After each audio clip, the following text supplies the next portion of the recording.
Israël célèbre donc cette semaine ses 73 ans de réussite, malgré les difficultés, malgré les obstacles et malgré les cicatrices. L'État juif est aujourd'hui un État exceptionnel qui a su se construire, qui est même leader dans de nombreux domaines, médicaux, technologiques notamment. Et pour en parler, aujourd'hui, nous recevons le chargé d'affaires de l'ambassade d'Israël en France, Daniel Saada. Bonjour. Bonjour. Merci beaucoup d'avoir accepté notre invitation sur Radio J. Alors, on va parler des succès d'Israël, mais avant Yom Ha'atzmaut, bien sûr, c'est la fête d'indépendance de l'État d'Israël, célébrée tout au long de la semaine.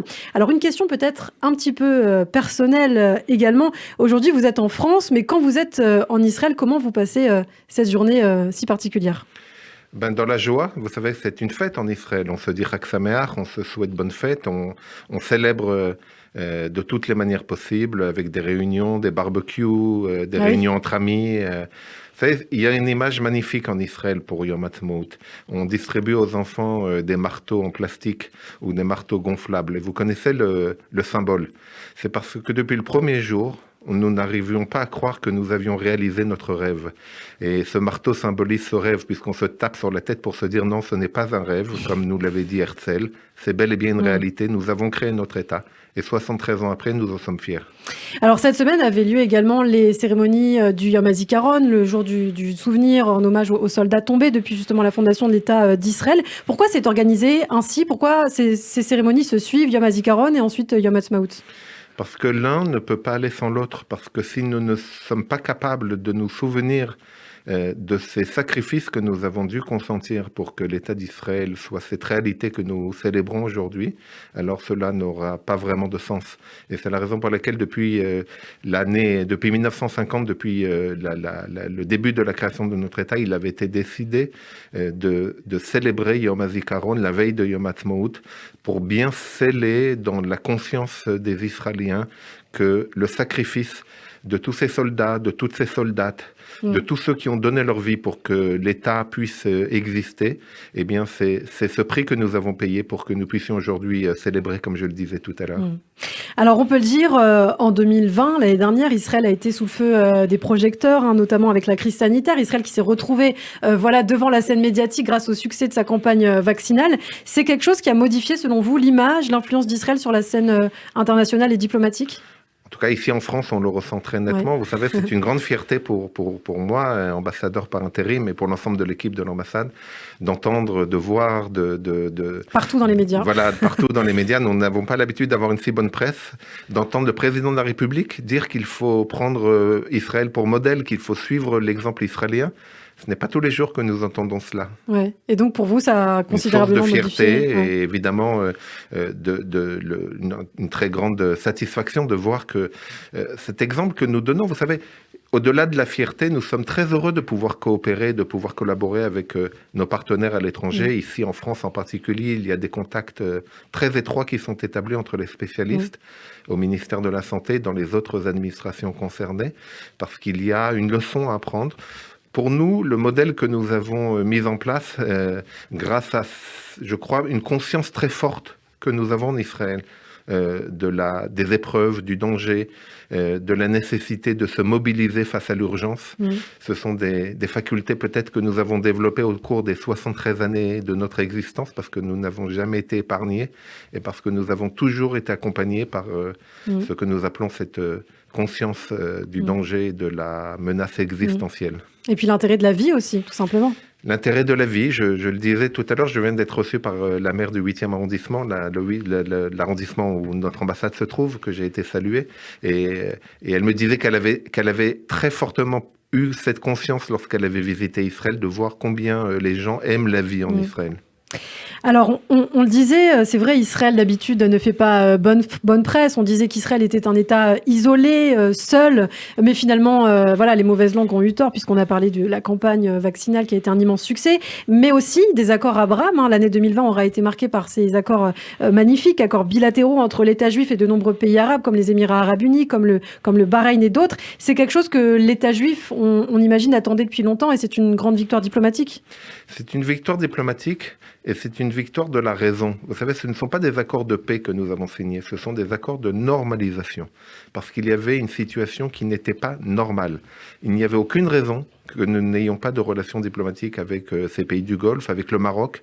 Nous n'avons aucun contentieux, nous n'avons aucun conflit. Il n'y avait aucune raison, c'était une anormalité, et c'est la raison pour laquelle nous sommes particulièrement heureux d'avoir pu signer ces accords, et nous espérons que 2021 verra encore d'autres accords se développer, et la normalité, la rationalité prendre le pas dans cette région où cela faisait déjà de longues années que nous n'avions pas eu de si bonnes nouvelles. Et aujourd'hui, est-ce qu'on a une idée des chiffres de la coopération, par exemple économique, en matière de développement technologique avec les Émirats, par exemple? Oui, bien sûr. Nous avons signé un certain nombre d'accords. On a vraiment le sentiment cette fois-ci qu'il ne s'agit pas seulement d'accords politiques importants, mais qu'il s'agit vraiment d'accords entre les sociétés civiles des deux pays. Ouais. Il y a déjà plus de 1200 sociétés israéliennes qui se sont installées ou qui ont ouvert une branche officiellement aux Émirats arabes unis. Ce n'est pas rien. Nous avons déjà des accords qui ont été signés avec des grandes entreprises. Le géant de l'énergie solaire aux Émirats arabes unis a signé avec une entreprise française, avec la branche israélienne d'une entreprise française. Je ne sais pas si vous le savez. Ah oui, non, vous m'appreniez. C'est EDF Renouvelable, la branche israélienne qui est l'une des plus belles branches à l'étranger de EDF Renouvelable, qui est déjà à la tête de plusieurs parcs solaires en Israël, qui a signé avec leurs homologues aux Émirats arabes unis et qui vont travailler ensemble pour développer dans cette région cette ressource extraordinaire qu'est l'énergie solaire. Alors, on parle des Émirats arabes unis, mais vous parliez aussi du Maroc à l'instant. C'est vrai, récemment, Israël a renforcé ses liens avec l'État d'Israël, même si c'est vrai, des liens un petit peu officieux existaient depuis toujours. C'est vrai, nous avions toujours eu des liens avec le Maroc, mais là, cette fois-ci, c'est officiel. Nous allons bientôt ouvrir une ambassade. D'accord. Il y a déjà une équipe sur place. Il y a aussi une chambre de commerce Israël-Maroc. Nous avons signé un accord aérien. Les compagnies aériennes des deux pays vont pouvoir entamer des vols directs très, très, très vite. Un accord dans le domaine de l'agriculture. On a un grand dessein, un grand projet pour le Maroc, de faire du Maroc le grenier du Maghreb. Donc, vous voyez, beaucoup de projets et beaucoup d'ambitions. Ouais. Alors, on parle du Maroc, c'est vrai, où réside encore une petite communauté juive, tout comme en Tunisie. Et justement, alors la Tunisie, c'est un dossier très important, on en a parlé notamment récemment, puisque de l'antisémitisme, il en existe encore dans ce pays. Il en est question avec l'agression de 2 enfants, une petite fille qui s'est fait étrangler, un petit garçon qui s'est fait battre par un adulte dans la rue. Aujourd'hui, c'est vrai que les relations entre Israël et la Tunisie peuvent paraître de plus en plus tendues, d'autant plus avec l'arrivée du président Kais Saied. Qu'en est-il aujourd'hui? Est-ce qu'il y a un espoir quand même de créer un lien avec la Tunisie? Je le disais tout à l'heure, nous n'avons absolument aucun contentieux avec ce pays, comme les autres pays du Maghreb. Donc il n'y a aucune raison que nous n'ayons pas de relation avec ce pays. Nous regrettons beaucoup le tournant et les provocations qui ont été... Le président tunisien notamment, pas Israël. Nous ne pouvons que le regretter. Et nous voyons le résultat. Vous savez, lorsqu'on parle du lien entre l'antisionisme et l'antisémitisme, on voit bien ici encore le résultat. Lorsqu'on s'attaque à Israël de manière injuste, de manière illégitime, de manière démesurée, eh bien voilà, le résultat ne se fait pas attendre et malheureusement on s'en prend aux Juifs. Alors, vous parlez de l'antisémitisme concernant le rapport avec la France, parce que je le rappelle, Daniel Sada, vous êtes ambassadeur d'Israël en France, et récemment, le président de l'État d'Israël, Reuven Rivlin, était en visite à Paris. Il a rencontré Emmanuel Macron. Les 2 hommes, très amis, on le sait, ont défendu la lutte contre l'antisémitisme, la lutte contre la délégitimation de l'État d'Israël. Aujourd'hui, où en sont les relations entre la France et Israël ? Eh bien, 2020 avait très bien commencé avec la visite du président Macron en Israël pour la célébration du 75e anniversaire de la libération d'Auschwitz. Une visite qui avait été très remarquée, puisque vous vous souvenez que le président avait eu des propos absolument sans aucune ambiguïté concernant la lutte contre l'antisémitisme et la dénonciation notamment de l'antisionisme. Et nous sommes très heureux d'avoir pu permettre à ce que le président Rivlin puisse, avant la fin de son mandat, revenir à Paris. Il était déjà venu en janvier 2019 pour marquer les 70 ans de relations diplomatiques entre nos deux pays. Il est revenu pour saluer son jeune collègue, le président Macron. Il y a une chimie, il y a un lien, on le voit. Un lien très particulier entre les 2 hommes. Et le président Rivlin tenait à venir saluer une dernière fois le président Macron. Et le président Macron tenait à le saluer lui aussi. Donc nous sommes très heureux que cette rencontre ait pu avoir lieu. Et les relations entre nos deux pays sont très bonnes. Comme je vous le disais tout à l'heure, nous avons des contacts dans tous les à tous les niveaux, y compris dans le domaine de la lutte contre le Covid et le Corona, avec des collaborations scientifiques, des recherches, des collaborations au niveau de la régulation, au niveau de comment affronter cette épreuve ensemble, les leçons de la campagne vaccinale. Beaucoup d'échanges se font.